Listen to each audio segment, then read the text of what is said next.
मेरे प्यारे दोस्तों, आप हमेशा अपने आप से पूछिए कि आप क्यों जीते हैं। पशु भी जीता है, पक्षी भी जीते हैं, सारे जीव जंतु जीते हैं, लेकिन आप एक मनुष्य के कोख में महामानव बनने की प्रेरणा से आगे बढ़िए। और इसका एक ही मार्ग है, प्रेम करना सीखिए। और प्रेम का मतलब होता है आप अपने आप को प्रगति पथ पर आगे बढ़ाइए। ज्ञानवान, विचारवान, बुद्धिमान, सर्वशक्तिमान बनने की प्रेरणा से वैज्ञानिक बनिए, कलाकार बनिए, समाज सुधारक बनिए, नए नए आविष्कार करिए, नए नए अनुसंधान करिए। लेकिन जो भी आपका लक्ष्य हो वो जन कल्याण के लिए हो, मानवता के कल्याण के लिए हो, और उसका जो मूलभूत आधार हो सत्य, न्याय, प्रेम, शांति, अहिंसा, करुणा, दया पर आधारित हो सके किसी के वास्ते चलो जीते हैं, ये भावना हो, वही जीते हैं जो दूसरों के लिए जीते हैं। वो पशु प्रवृत्ति से प्रेरित व्यक्ति जो काम, क्रोध, मदलोह, मोह, ईर्ष्या, द्वेष के जंजाल में फंसा होता है, वो तो कब का मर चुका है। वो मर चुका है क्योंकि जी के भी क्या करेगा अगर वो जंगली जानवर की तरह केवल लोगों के खून का प्यासा हो। और उसकी परिधि बहुत विस्तृत हो सकती है मेरे भाई। अलेक्जेंडर ने पूरी दुनिया में खून की नदियाँ बहा दी, हिटलर ने अहंकार में आके सर्वनाश कर दिया। ये तो बिल्कुल टटका टटकी है भाई, 20वीं सेंचुरी की घटना है। वर्ल्ड वॉर 1 और 2 लड़ा, सेकेंड वर्ल्ड वॉर लड़ा। आपको सुन के दुख होगा कि करोड़ों लोगों की उसने हत्या की, कंसंट्रेशन कैंप में किस तरह से लोगों को तरपाया। वो दारिंदगा, वो जिंदगी, क्या जिंदगी है क्या। और दूसरी तरफ आप देखते हैं कि हमारे सुभाष बोस आपको पीछे दिख रहे होंगे, ये लोग भी उसका सहयोग लिए थे, क्योंकि इससे भी ज़्यादा दुष्ट था अंग्रेज जो हिंदुस्तान की सरहदों पर वर्षों तक लोगों को गुलामी में जकड़ के रखा, और हिंदुस्तानी लोग उसका समर्थन कर रहे थे। इसीलिए प्यारे दोस्तों, दुष्ट को पराजित करने के लिए कभी कभी हम दुष्ट का भी साथ लेते हैं। डायमंड कट्स डायमंड, ये कहावत है।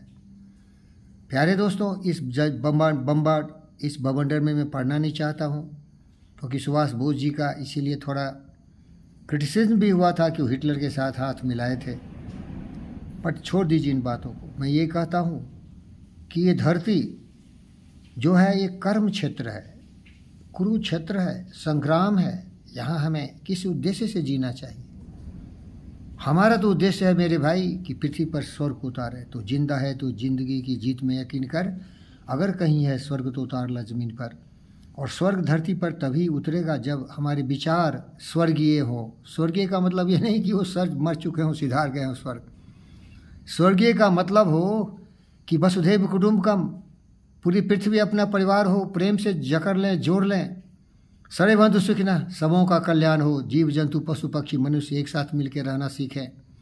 और आत्मा सर्वभूतेषु, सारी आत्माओं में अपनी आत्मा को जब मनुष्य देखेगा तो भावना जगेगी, और तभी पृथ्वी पर स्वर्ग उतरेगा। आज का विश्व तृतीय विश्व युद्ध के कगार पर है। नफरत इतना ज़्यादा है, अहंकार इतना ऊंचाई तक पहुंच गया है कि पुतिन अपने को सर्वोत्तम समझ रहा है, और जेलेंस्की जो कठपुतली है, भरुआ कहिए, उसको भड़का के दुनिया के जो द्रोही दुष्ट हैं लड़ा रहे हैं। लेकिन इन दोस्तों से मैं ये कहना चाहता हूँ, विनाश तो पृथ्वी का धरोहर का ही हो रहा है ना। पृथ्वी का जो संसाधन है वो मानव संसाधन हो, हमारी बेटी और बेटों, बहनों और भाइयों, या वहाँ की दौलत हो, वहाँ के संस्थान हो, सबों का विनाश हो रहा है। इससे किसका फायदा हो रहा है। अभी भी तो लड़ाई को रोक दो। जो चला गया सो चला गया, बहुत नशानी अब न नशई हो, अभी तो बंद करो। कौन सुनता है मेरा। अब विश्व की बात छोड़ दीजिए, हर जगह त्राही त्राही है, क्योंकि नफरत, नाराजगी, ईर्ष्या, द्वेष, लोभ, ये लोगों को मकड़े की जाल की तरह जकड़ चुका है। हिंदुस्तान को देखो, लोभ और लालच किस तरह से हमारे देश के लोगों को जकड़ लिया है। सत्य की तरफ नहीं बढ़ता है, जन कल्याण की तरफ नहीं बढ़ता है।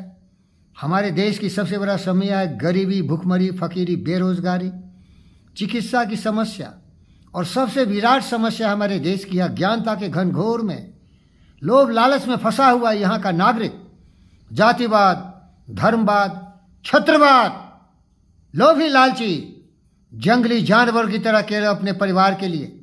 एक मुख्यमंत्री बना, बेटा बन गया, उसकी पत्नी बन गई, बेटा के बाद बेटा, बेटा के बाद बेटी, बाप के बाद बेटी, इस तरह से इस देश को गद्दारों ने शासित किया है।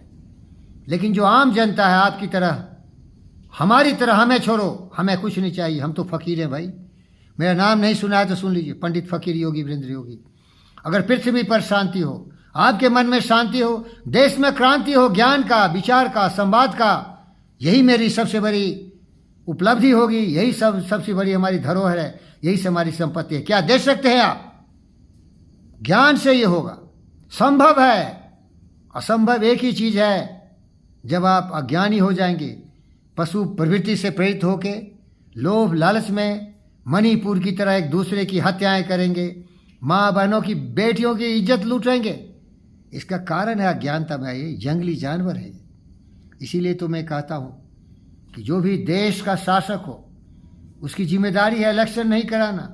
उसकी जिम्मेदारी ये नहीं है कि प्रजातंत्र हो, उसकी जिम्मेदारी है कि ज्ञान तंत्र हो, बुद्धि तंत्र हो।